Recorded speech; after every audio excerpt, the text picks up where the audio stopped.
एक बार की बात है। धन के देवता कुबेर को अपने वैभव और संपत्ति पर बहुत घमंड हो गया।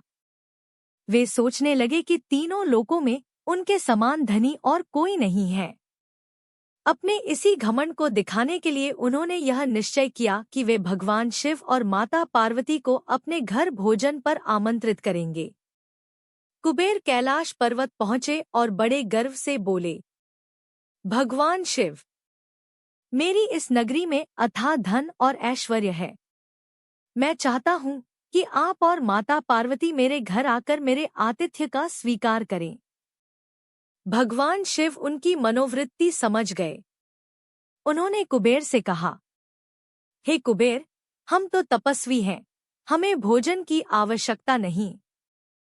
यदि तुम चाहते हो तो अपने निमंत्रण को मेरा पुत्र गणेश स्वीकार करेगा। कुबेर यह सोचकर प्रसन्न हो गए कि शिव पार्वती न सही, उनका पुत्र गणेश ही आ जाएगा तो वह उनके वैभव को देख लेगा।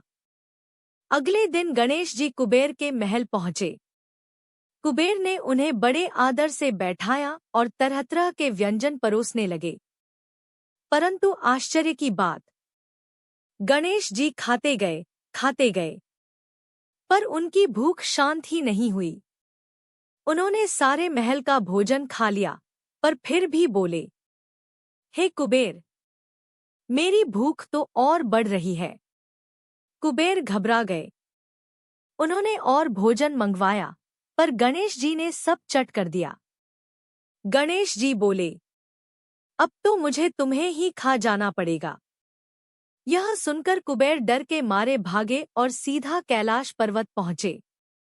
भगवान शिव के चरणों में गिरकर बोले, प्रभु, मुझे बचाइए। गणेश तो मेरे सारे भोजन को खा गए और अब मुझे भी खाने को तैयार हैं। भगवान शिव मुस्कुराए और बोले, कुबेर, तुम्हारा सारा धन तुम्हारे घमंड को ही दिखाता है, परंतु सच्ची तृप्ति केवल विनम्रता और भक्ति से होती है। जाओ, गणेश को भोजन के साथ सच्चे भाव से एक मुट्ठी चावल भेंट करो। कुबेर दौड़कर वापस गए और गणेश जी के सामने विनम्र भाव से चावल रख दिए।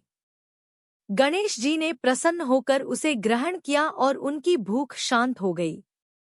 इस प्रकार कुबेर ने समझ लिया कि धन का अहंकार व्यर्थ है। भगवान की प्रसन्नता तो केवल भक्ति, नम्रता और सच्चे समर्पण से ही मिलती है।